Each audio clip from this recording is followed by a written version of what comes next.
A sua primeira experiência em TV foi antes ou depois de você trabalhar com o Sérgio Mota na... Foi antes. Foi antes? É duro ter 40 anos de história para contar aqui e 10 minutos. Lembra que eu falei há pouco que eu também tive vários momentos de sorte, que um deles era quando eu fui para o Pão de Açúcar, que eu tive 3 convites. Eu estava no JB, tive 3 convites.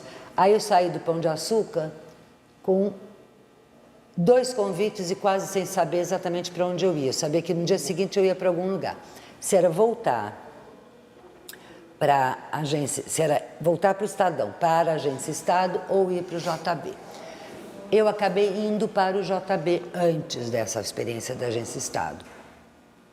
E eu estava no JB, Jornal do Brasil, de volta, aí como repórter especial, para um título qualquer, um amigo meu falou assim: ô Fátima, eu tenho que fazer um negócio lá, um programa novo. Eu assumi a TV Gazeta CNT, era a CNT junto com a Gazeta. Eu assumi a TV Gazeta com a CNT, eu tenho que fazer um programa lá. Vai lá fazer um teste, atravessa a rua, era realmente atravessar a rua, Jornal do Brasil na Vida Paulista, atravessar. Vai lá fazer um teste. Fui lá, cheguei, um negócio mais ou menos assim, senta aí, faz entrevista, um cara. Ah, você pode levar um cara? Eu liguei para um empresário amigo meu, Pedro Berardi, meu santo Pedro Berardi, que tem coisa a ver com essa cidade, que eu ainda um dia vou cobrar da cidade dele. Vem me dar entrevista. Me deu a entrevista. Esse meu amigo gritou do suíter onde ele estava, né, que é um lugar fechado da televisão. Menina, você é bicho de TV, você começa semana que vem. E eu comecei com um programa chamado Mercado Capital, sem nenhuma experiência, sem ninguém me dirigir, sem ninguém fazer nada. Comecei fazendo entrevista, isso aqui que você está fazendo comigo, eu fazia. 2, que nem disse depois um diretor meu, 2 paraplégicos sentados. Comecei assim, na agência, desculpa, aí eu fui para a agência Estado, fiquei no JB, fui para a agência Estado, aí montei a minha assessoria de imprensa e continuava com esse programa, daí eu parei uma época, voltei, quando o João Dória me chamou para fazer comentário na TV Manchete, dentro do programa dele do Business, eu faria comentário econômico. Comecei a fazer comentário econômico e eu tinha a minha agência de comunicação nessa altura, que ganhou a conta do Ministério das Comunicações. Jamais me esqueço, às quintas-feiras eu gravava esse comentário do Business. Eu ia segunda de manhã para Brasília com o Sérgio Mota e ficava segunda, terça, quarta, quinta, tipo 3 da tarde, eu pegava o voo, vinha para gravar à noite. Eu estou numa reunião mais ou menos assim, vamos decidir o futuro da telecomunicação no Brasil. Uma mesa com 20, 30 mega investidores e empresários.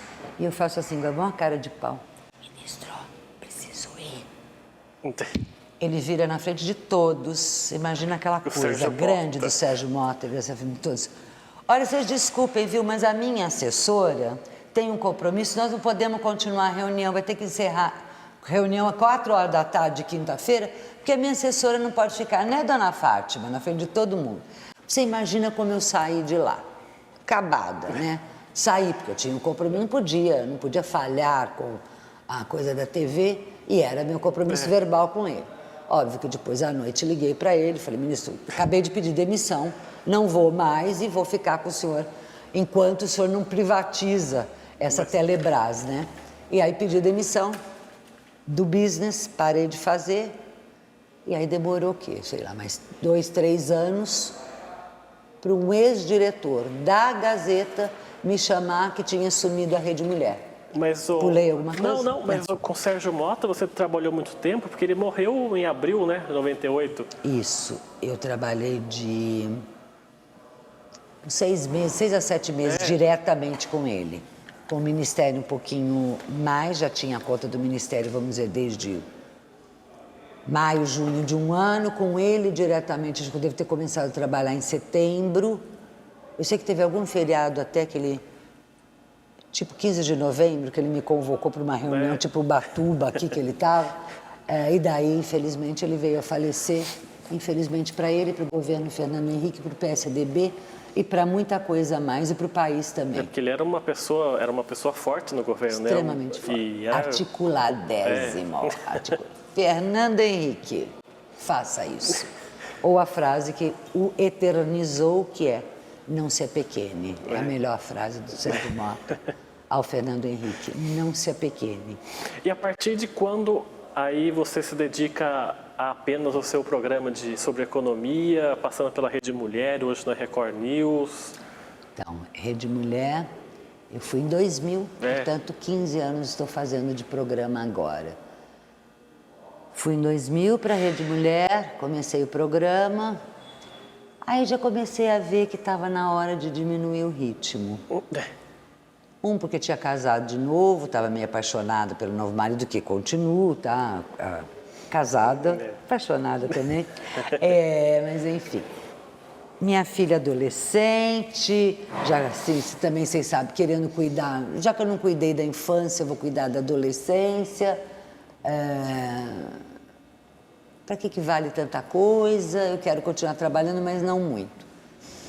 Aí eu comecei a ficar só, cada vez recusando outras coisas, outros trabalhos. Vendi a minha empresa, que é hoje é uma das 5 maiores do Brasil de comunicação, e mérito total do meu ex-sócio que fez a empresa pular, porque eu queria ficar com poucos clientes, eu queria ser a tal da boutique que fala, e ele resolveu crescer de monte, enfim.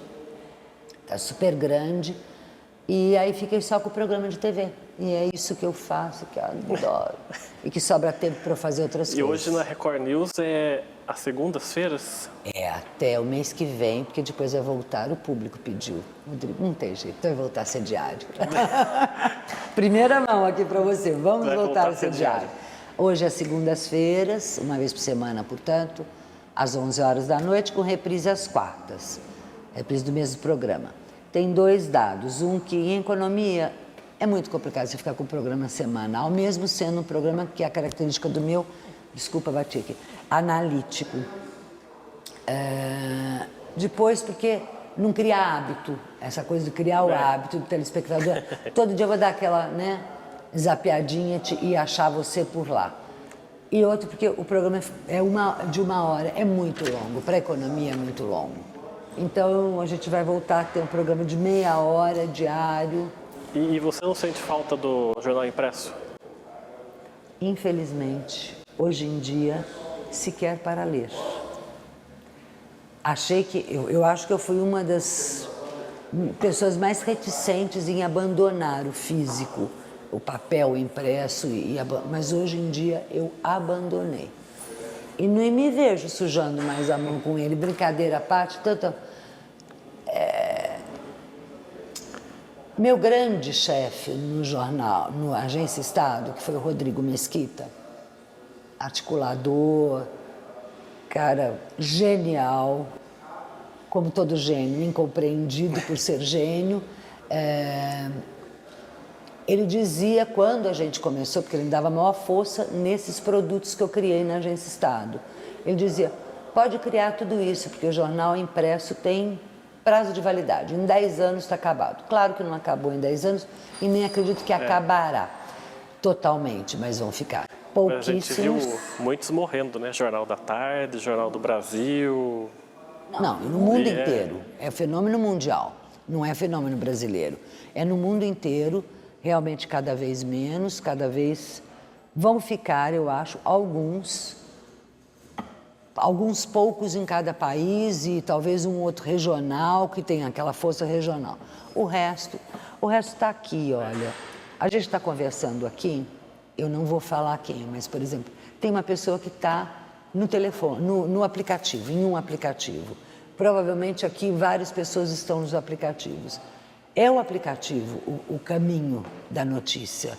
Porque eu quero a notícia focada para tal lugar, eu vou atrás daquele tal, eu quero aquilo para tal, eu quero o abrangente, eu quero o Facebook ou o LinkedIn ou qualquer que seja, eu vou numa abrangente. Ou eu vou em coisas focadas nos aplicativos, eu não acredito mais no papel. Mas quando eu perguntei do jornal impresso, era se você não teria vontade de voltar a escrever, não também. Não. Nada? Não sei te explicar por quê, mas hoje, inclusive, tem sido uma certa barreira. Porque, claro, eu sou solicitada a fazer, muitas vezes, artigos. Alguns, quando as pessoas são muito amigas, eu faço, mas quando são amigas, não é nem pelo dinheiro que pagam, é porque eu sei que elas estão precisando por algum motivo. Eu hoje tenho dificuldade em escrever. Primeiro que eu passei a falar muito, eu sou muito mais sintética escrevendo. Eu escrevo muito mais enxuto. Como se fosse para televisão. E eu acabei desenvolvendo um jeito de falar que não é o meu jeito de escrever. O meu jeito de escrever era formal, quase, tipo, mais para o Estadão do que para o Jornal do Brasil, mais o Ele Disse Ontem Que, relatar o que... E muito sucinta, muito objetiva.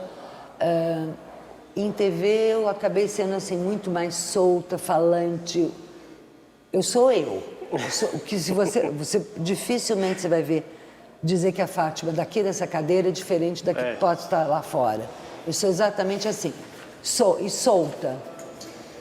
Então eu tenho até um pouco de dificuldade, porque a hora que eu sento para escrever, vem a velha Fátima. Peraí, não. Está muito grande esse texto, está muito grande essa frase. O que você quis dizer com isso? Né? Melhor, olha a palavra que tem que ser mais bem colocada, sabe? O estudo da palavra, da colocação da frase. Mas eu não tenho saudades, não. Eu até já pensei que muita gente, as editoras pararam de me pedir oficialmente livros. 3 ou 4 editoras ficaram vários anos me pedindo livro. Até porque livro hoje em dia é um elemento fundamental para você crescer profissionalmente, dando palestra, etc. Livros etc. de memórias, assim? Me pedem desde análise das 10 maiores fortunas do mundo, auto, se fosse auto, que esse eu nunca vou escrever, autobiografia, nunca ninguém vai me ver escrever. Posso escrever uma ficção meio alto, mas nunca igual. Mas muito assim, em função de grandes fortunas, vários empresários já me pediram para escrever as suas biografias. Não quero nada disso.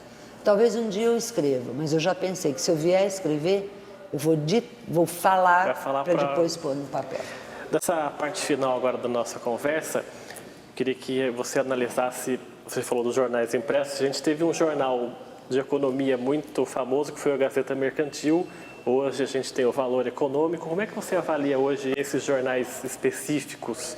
Eles cobrem bem essa parte da área econômica ou deixam a desejar?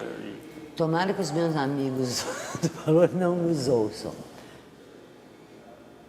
Eu estou numa fase um pouquinho, eu preciso só tomar cuidado para ela não passar do ponto, porque eu quero que ela seja crítica e não triste. Mas eu estou numa fase muito crítica com relação à imprensa em geral. Essa específica mais ainda. Por quê? Eu acho que nós, no Brasil, adquirimos um comportamento de cópia do Way of Life americano horroroso. O Way of Life americano é extremamente voltado para o consumo, gosta de ter grandes lojas, de fazer isso, de comprar e de ter lixo e de ter muita coisa, e também, por conta de tudo isso, valoriza demais as empresas, o dinheiro e o poder econômico. Os jornais americanos, eu enaltecia demais os jornais brasileiros que conseguiam ser entre o americano e o argentino. O argentino é um azedo chato. O americano, eu acho que ele é quase um conivente. Eu lembro que 2 ou 3 vezes que eu trabalhei com empresas internacionais americanas, cuja matriz era de comunicação de lá, as pessoas falavam comigo e eu dava coices porque elas falavam que eu devia mandar no jornalismo, que o release tal deveria ser assim. E eu falava, aqui não funciona assim, e não funcionava. Infelizmente, hoje funciona. Se você abre a Gazeta Mercantil, do José Casado, uma matéria de 25 anos atrás, ele falava mal da empresa X se ela estivesse fazendo algo errado, ele analisava comparativamente e assim por diante. Hoje, é quase, eu vou usar a frase bem básica para todo mundo, quase um baba-ovo, quer dizer, todo mundo é muito enaltecido, as coisas boas, que na verdade deveriam ser absolutamente obrigação. Ontem uma menina perguntou para mim, você não pode me dar uma matéria? Poxa, é legal, o cara está fazendo uns atos de sustentabilidade. Eu falei, se ele não fizer, ele morre, o planeta morre, é obrigação. Quer dizer, vem me vender como coisa positiva o que é obrigação. Eu analiso, infelizmente, quase todos os jornais. E as áreas econômicas também, quase todos os jornais focados em economia. E as áreas econômicas dos jornais convencionais também, como coniventes demais com o capital. E isso tem um peso extremamente grande, porque até ontem a Camargo Correia, a OAS, a Odebrecht e a Queiroz Galvão, que aliás foi meu cliente, eram deuses e anunciavam minha paz. Hoje são réus, hoje são corruptos. Mas então eu não tinha capacidade analítica para saber antes que jornalismo é esse. Esse jornalismo, por isso que talvez eu também não tenha saudade. Eu não vejo aonde hoje escrever que eu tenha mais do que qualquer coisa, Rodrigo. Depois você corta outra coisa, porque isso aqui eu gostaria muito de falar. Que eu tenha tempo para investigar. Porque não é só dizer o jornalista é corrupto também, ou é conivente. Ele não tem tempo. Uma das coisas que eu mais ganho dinheiro é fazer um treinamento para executivo. Tem um desenho que eu mostro para eles, e aí eu pergunto para eles, qual foi o último escândalo descoberto pela imprensa? E eles dizem o de ontem, que todo dia que tem, ou Lava Jato, ou qualquer outro escândalo. Eu falo, não, descoberto por jornalista, não, o último foi Watergate. Não teve, historicamente, Estados Unidos e Brasil, na Europa, nenhum outro escândalo descoberto, porque nenhuma empresa jornalística deu tempo para um grupo de jornalistas ir atrás. O que tem hoje é inimigo dando de mão beijada para jornalista dossiês. Chamada exclusividade meio falsa, né? Interesseira, falsa, e que também o jornalista deveria ter cuidado antes de publicar. Esse trabalho investigativo do jornalismo, que eu adorava, fiz inúmeras matérias contra o Quercia, indo atrás, que o Estadão me pagar uma semana para eu ficar só procurando papel, depois mais um mês para procurar histórias, bárbaro. Vai para Portugal, vai descobrir como é que foi a reforma agrária em Portugal, me paga um mês para eu ficar entrevistando milhões de deputados. Isso não existe mais. Isso não tem este investimento da imprensa brasileira, donos de empresas, de imprensa, para com o jornalista. Isso não tem. Bom, Fátima, eu tenho só a agradecer você por ter vindo aqui de São Paulo até Jacareí. Obrigado pela sua entrevista. Imagina. Parabéns pelos 40 anos de carreira. Obrigado. Isso. Pode guardar, tá? Mais 20 eu ainda quero. Obrigada a você, obrigada a todo mundo que puder assistir a gente e aprender um pouquinho dessa energia que eu ainda tenho para dar. E tem bastante ainda. Obrigado. O programa Agente em Destaque fica por aqui. A gente volta numa próxima oportunidade. Até lá.